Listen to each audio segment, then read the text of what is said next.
स्वरा, स्वरा, तुम आ गई हो ना? देखो, देखो, झूठ मत बोलना। मुझे तुम्हारे पायल की मधुर आवाज सुनाई दे गई है। तुम जानती हो ना, तुम्हारे पायल की आवाज मेरे दिल की धड़कनों में बसी है, मुझे मदहोश कर देती है। मयंक, मयंक, मुझसे पहले तो ये पायल तुम्हें मेरे आने का संदेश दे देती है। अब आंखें खोलो, देखो, देखो, मैं तुम्हारे सामने ही हूँ। स्वरा, तुम्हारी पायल मुझे तुम्हारी ओर और भी ज्यादा आकर्षित करती है। तुम्हारा मीठा स्वर मेरे कानों में चाशनी घोल देता है। स्वरा, स्वरा, तुम आने में जरा भी देर मत किया करो। तुमसे दूर रहना मेरे लिए एक सजा है, सजा। और जब तुम मेरे पास होती हो तो हर डर, हर तकलीफ खुद ब खुद खत्म हो जाती है। तुम मेरा सुकून हो, सुकून। मयंक की ये बातें सुनकर स्वरा का प्रेम मयंक के लिए और गहरा हो जाता है। तब वो कहती है, हाँ मयंक, मैंने भी तुमसे प्रेम करके खुद को खो दिया है। हर पल, हर घड़ी सिर्फ तुम्हारा एहसास मेरे करीब होता है। तुम्हारे विचार, तुम्हारा बात करने का तरीका मेरी ताकत है। स्वरा, वो जो सामने नदी और सुंदर फूल खिले हैं ना, हम वहीं पर अपना छोटा सा घर बनाएंगे। सूरज की पहली किरण हमारे घर पर पड़ेगी और चांदनी रात में हम ढेर सारी बातें करेंगे। हाँ मयंक, हम अपना घर दोनों मिलकर बनाएंगे और फूलों से सजाएंगे। स्वरा, मैंने तुमसे कहा था ना कि वो जो हमारे गांव के पीछे जो काली पहाड़ी है, वो हम जैसे प्रेमियों के लिए वरदान है, वरदान। कहते हैं जो भी प्रेमी प्रेमिका उस पहाड़ी के 3 चक्कर लगा लेते हैं, उनका प्रेम अमर हो जाता है और वो 7 जन्मों के लिए, हमेशा हमेशा के लिए एक दूसरे के हो जाते हैं। हाँ मयंक, मैंने भी सुना है। कहते हैं जो भी उस पहाड़ी के चक्कर लगाता है, उनका प्रेम और भी गहरा हो जाता है। लेकिन मयंक, कुछ लोग ये भी कहते हैं कि जो भी वहां जाता है वो वापस कभी नहीं आता। हम नहीं जाएंगे वहां पर। ये तो सारी अफवाहें हैं। गांव वाले तो कुछ भी बोलते हैं। हम तो सच्चा प्रेम करते हैं, तो हम तो जरूर जाएंगे और अपना प्रेम अमर बनाएंगे। तो ठीक है, हम कल सुबह जाएंगे। तुम सुबह जल्दी आ जाना। इतना कहकर स्वरा और मयंक अपने अपने घर चले जाते हैं। तब पेड़ के पीछे से स्वरा की बहन अदिति निकलती है और कहती है, अच्छा, तो अब ये दोनों काली पहाड़ी पर जाने की योजना बना रहे हैं। लेकिन स्वरा, तुम नहीं जा पाओगी। तुम जानती नहीं, तुमसे ज्यादा, बहुत ज्यादा मैं मयंक से प्रेम करती हूँ। कल तुम नहीं, मैं मयंक के साथ जाकर काली पहाड़ी के 3 चक्कर लगाऊंगी। और मेरी प्यारी बहन, तुम्हें तो ये भी नहीं पता, जो प्रेमी प्रेमिका चक्कर लगा लेते हैं, वो आगे पीछे का सब भूलकर केवल जो साथ में होता है उसी के हमेशा के लिए हो जाते हैं। तो मेरी प्यारी स्वरा, अब तो तुम मयंक को भूल ही जाओ, क्योंकि कल वो मेरा हमेशा के लिए मेरा होने वाला है। अगली सुबह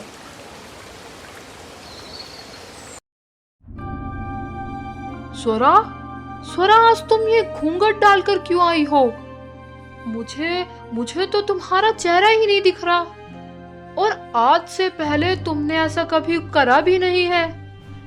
क्या बात, मुझसे शर्मा क्यों रही हो? तब स्वरा उसके हाथ में एक चिट्ठी देती है। अच्छा, तो अब हम चिट्ठियों से बातें करेंगे। चिट्ठी में लिखा होता है कि जब तक हम काली पहाड़ी के 3 चक्कर नहीं लगा लेंगे तब तक मैं कुछ बोलूंगी भी नहीं और घूंघट भी नहीं हटाऊंगी। अच्छा बाबा, अच्छा। आज तक मैंने तुम्हारी कोई बात टाली है क्या? तुम्हारी ये इच्छा भी सर आंखों पर। क्या अब चले काली पहाड़ी पर? अब मयंक और स्वरा काली पहाड़ी पर पहुंच जाते हैं और 3 चक्कर लगाने लगते हैं।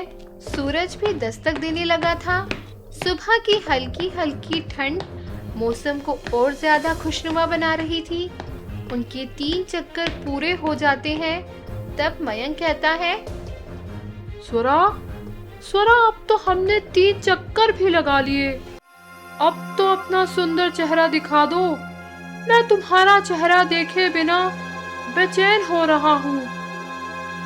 अब स्वरा अपना घूंघट हटाती है तो मयंक देखता है कि वो स्वरा नहीं है। तब तुम कौन हो? तुम तो मेरी स्वरा नहीं हो। और तुम मेरे साथ यहाँ तक कैसे आई? और स्वरा कहाँ है?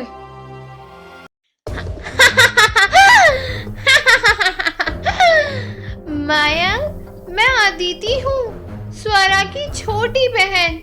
मैं तुम दोनों को रोज मिलते हुए देखती थी और तुम्हारी सारी बातें सुनती थी। लेकिन मयंक, जितना प्रेम तुमसे स्वरा करती है, मैं उससे भी ज्यादा, बहुत ज्यादा तुमसे प्रेम करती हूँ। इसलिए मैंने तुम्हारे साथ इस काली पहाड़ी के 3 चक्कर लगा लिए। अब दुनिया की कोई भी ताकत हमें अलग नहीं कर सकती। लेकिन मैं तो तुमसे प्रेम भी नहीं करता। और तुमने अपनी सगी बहन के साथ ये खेल खेला। तुम्हें जरा सी भी लज्जा नहीं आई? और पहले तुम मुझे ये बताओ कि मेरी स्वरा कहाँ है? अब इतना कहते हुए मयंक को चक्कर आ जाता है। अब अदिति अपने आप से कहती है, अब तो मयंक, तुम स्वरा और उसकी सारी बातें भूल जाओगे और हमेशा हमेशा के लिए सिर्फ मेरे हो जाओगे। अब मयंक को होश आ जाता है और वो पिछली सारी बातें भूल चुका था। अदिति, हमने काली पहाड़ी के 3 चक्कर लगा लिए हैं, तो अब हम जल्दी विवाह कर लेंगे। हाँ मयंक, अब हम जल्द से जल्द विवाह कर लेंगे। अब इतना कहने के बाद मयंक और अदिति अपने अपने घर चले जाते हैं। तब, अदिति, तुम कहाँ गई थी बाहर से दरवाजा बंद करके? तुम मुझे कैद क्यों कर गई थी? मुझे सुबह किसी काम से बाहर जाना था। स्वरा दीदी, तुम्हारा जरूरी काम तो मैं कर आई। मैंने सोचा आपको इतनी तकलीफ क्यों दूं? क्यों ना मैं ही आपका जरूरी काम पूरा कर दूं। आपको मयंक के साथ काली पहाड़ी के 3 चक्कर लगाने थे ना, वो तो मैं लगाया ही। तुमने किया, मैंने किया, बात तो एक ही है ना। केवल इतना फर्क हो गया कि तुम्हारा प्रेमी अब मेरा प्रेमी बन गया। स्वरा की दिल की धड़कनें तेजी से चलने लगी। उसे ऐसा लग रहा था कि उसकी दुनिया खत्म हो गई है और उसके हाथ से सब कुछ फिसल रहा है। अदिति, ये तुम क्या कह रही हो? मेरा मयंक मुझसे बहुत प्रेम करता है और वो कभी भी मुझे धोखा नहीं देगा। अगर ऐसा लगता है तो तुम एक बार मयंक से मिल क्यों नहीं आती? जरा कोशिश करके देखो कि मयंक अब किसका है, तुम्हारा या मेरा। अब स्वरा मयंक से मिलने उसके घर जाती है। तब दरवाजे को खटखटाती है। उसका दिल बार बार उसकी वही आवाज को सुनने के लिए तरस रहा था कि दरवाजा खोलते ही मयंक उसे देखकर स्वरा की मधुर वाणी उसके कानों में चाशनी घोल देगी। तभी मयंक दरवाजा खोलता है और उसकी तरफ देखता है और कहता है, कौन कौन है आप और किससे मिलने आई हो? मयंक का ऐसा व्यवहार देखकर स्वरा हैरान हो जाती है और उसकी आंख में आंसू आ जाते हैं और अपने मन में कहती है, जिन आंखों में हमेशा मेरे लिए प्यार था, आज वो आंखें मुझे भूल गई हैं। जिस इंसान की छोटी से छोटी बात मुझे याद है, वो आज मुझे अजनबी नजरों से देख रहा है। स्वरा के पैरों तले जमीन खिसक चुकी थी, उसका सब कुछ छीन चुका था। इतनी बड़ी दुनिया में वो अपने आप को अकेला महसूस कर रही थी। अरे सोच क्या रही हो? बोलती क्यों नहीं कि तुम्हें किससे क्या काम है? कौन हो तुम और तुम्हारा क्या नाम है? मयंक तुमने मुझे नहीं पहचाना। मैं तुम्हारी स्वरा हूँ, स्वरा। हम दोनों एक दूसरे से प्रेम करते थे। तुम्हारी वो प्यार भरी बातें अब तक मेरे कानों में खनक रही है। तुम मेरे बगैर जिंदगी का एक भी पल नहीं गुजारना चाहते थे और तुम आज मुझे नहीं पहचान रहे। कौन स्वरा? मैं तो तुम्हें नहीं जानता। मैं तो केवल अपनी अदिति से प्रेम करता हूँ और जल्द ही हम दोनों विवाह करने वाले हैं। तुम्हें शायद गलतफहमी हुई होगी। तुम किसी और को ढूंढ रही हो। मैं तो तुम्हारा मयंक नहीं हूँ। अब स्वरा अपने घर जा रही होती है, तब रास्ते में वो अपने आप से कहती है, मयंक, आज तुमने मेरा दिल ही नहीं तोड़ा, मेरे अंदर का भरोसा करने की हिम्मत भी खत्म कर दी। तुमने मुझसे कितने वादे किए थे, मैंने तुम्हारे साथ कितने सपने देखे थे। वो तुम्हारे सारे वादे, तुम्हारी सारी बातें आज मेरे कानों में जहर घोल रहे हैं। आज मैं एकदम टूट गई हूँ। अब मैं किसी पर भी भरोसा नहीं कर सकती। तब रास्ते में ही स्वरा की बहन अदिति मिलती है और वो कहती है,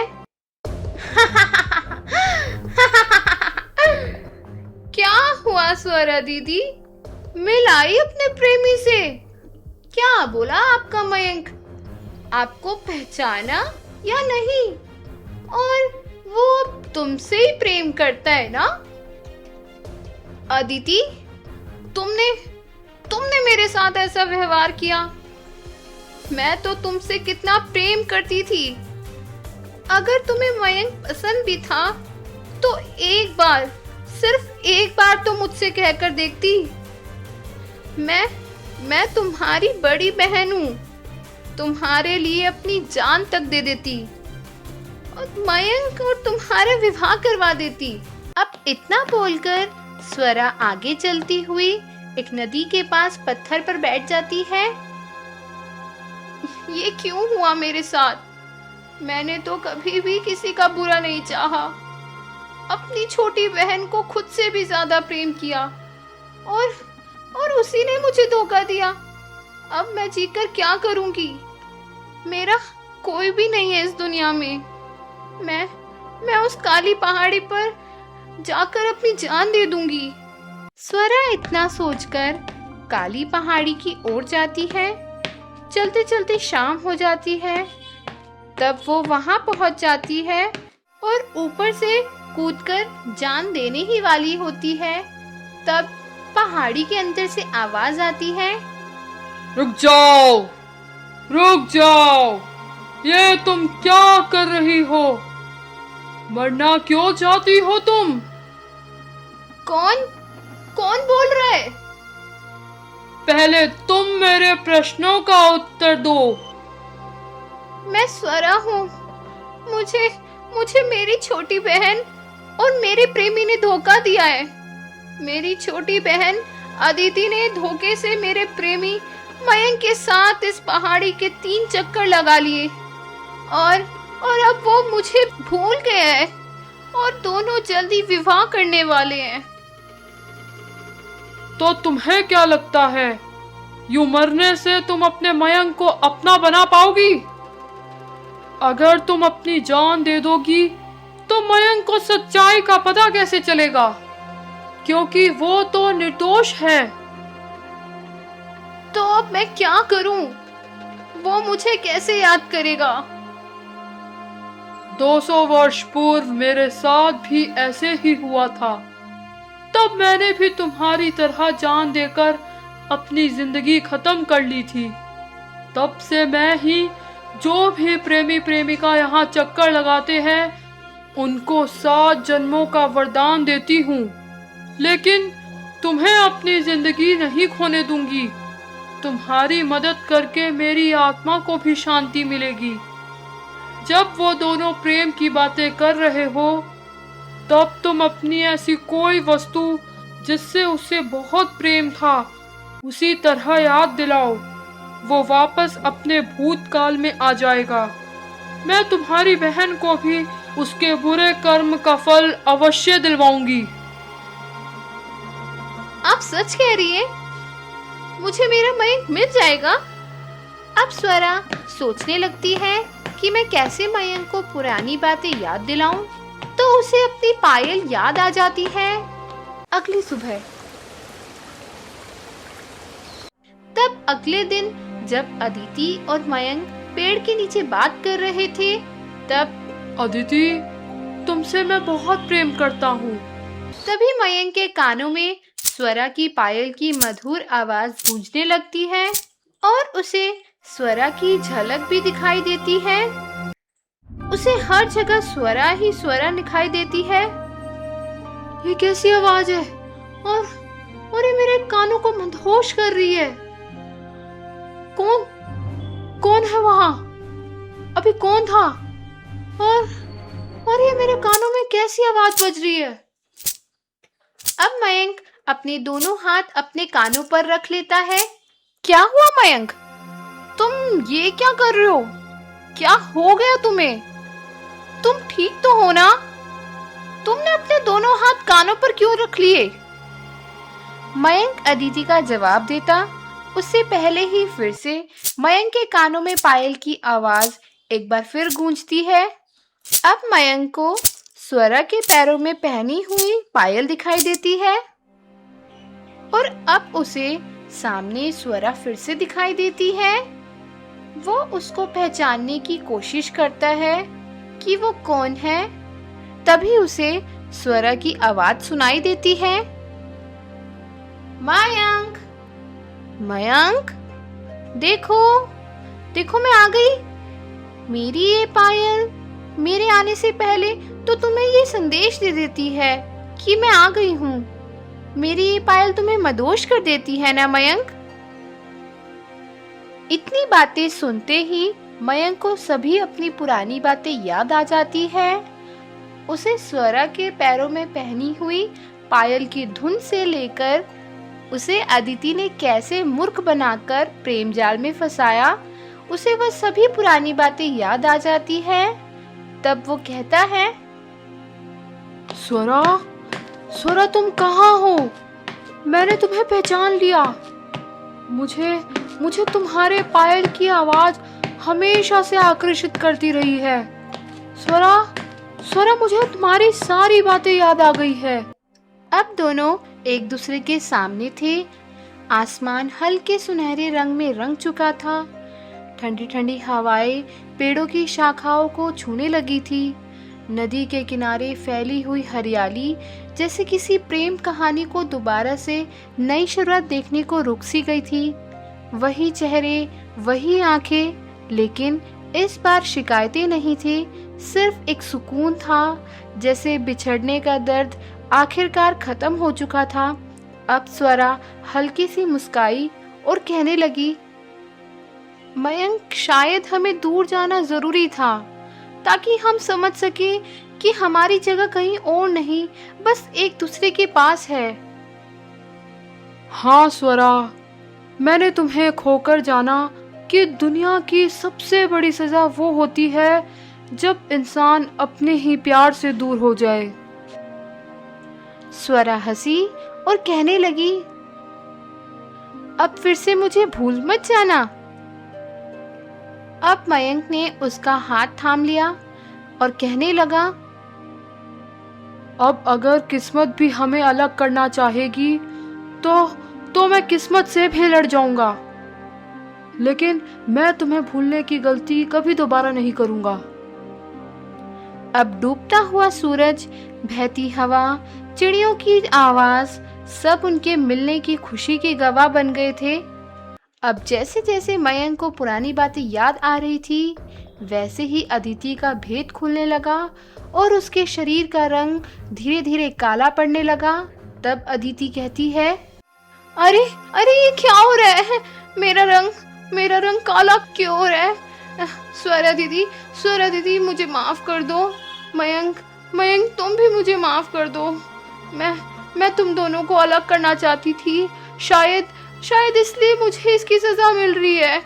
हे ईश्वर, मुझे माफ कर दो। अब मैं कभी ऐसा कार्य नहीं करूंगी। इतना कहकर अदिति रोने लगती है। तब स्वरा कहती है, अदिति मेरी बहन तू रो मत। तुम्हें सही समय पर अपनी गलती का एहसास हो गया है और जो तुम्हारा रंग काला हो गया है वो भी ठीक हो जाएगा। मुझे लगता है काली पहाड़ी ने ये सब किया है। काली पहाड़ी? आप ये कैसे कह सकते हो कि उन्होंने ये किया है? हाँ अदिति, जितना मैं समझती हूँ अवश्य ये काली पहाड़ी ने ही किया है, क्योंकि मुझे और मयंक को मिलाने में भी उन्होंने ही मदद की है और काली पहाड़ी ने ही मयंक को सारी पुरानी बातें याद दिलाई है। हम सभी अभी वहाँ काली पहाड़ी पर जाएंगे और तुम्हारे लिए उनसे प्रार्थना करेंगे। वो तुम्हें पहले की तरह ठीक कर देंगी। अब मयंक, स्वरा और अदिति काली पहाड़ी पर जाकर उनसे विनती करते हैं। तब मुझे माफ कर दीजिए, मैं अब कभी भी ऐसा कार्य नहीं करूंगी जिससे किसी को भी दिल में ठेस पहुंचे। मेरा रंग काला हो गया है, कृपया इसे पहले की तरह ठीक कर दे। तुमने अपनी गलती मान ली है, इसलिए मैं तुम्हें तुम्हारा रंग वापस देती हूँ और मयंक और स्वरा, तुम्हें मैं 7 जन्मों तक एक दूसरे का साथ रहने का वरदान देती हूँ। इतना कहने के बाद काली पहाड़ी की आत्मा को शांति मिल जाती है और अदिति का रंग फिर से पहले जैसा हो जाता है और चारों तरफ खुशियां फैल जाती है। तभी वहीं ईशान आता है और कहता है, अदिति मैं तुमसे बहुत प्रेम करता हूँ, लेकिन मैं तुमसे कभी ये कह नहीं पाया। मुझे डर था कि तुम शायद मेरे प्रेम को स्वीकार ना करो, लेकिन आज मैं हिम्मत करके कहता हूँ कि मैं तुमसे विवाह करना चाहता हूँ। क्या तुम मुझसे विवाह करोगी? हाँ ईशान, हाँ, मैं तुमसे विवाह करूंगी। मुझे भी कई बार लगा था कि तुम मेरी तरफ आकर्षित हो, लेकिन मैं हमेशा तुम्हें नजरअंदाज करती रही। मैं आज तुमसे कहना चाहती हूँ कि मैं तुमसे विवाह करना चाहती हूँ।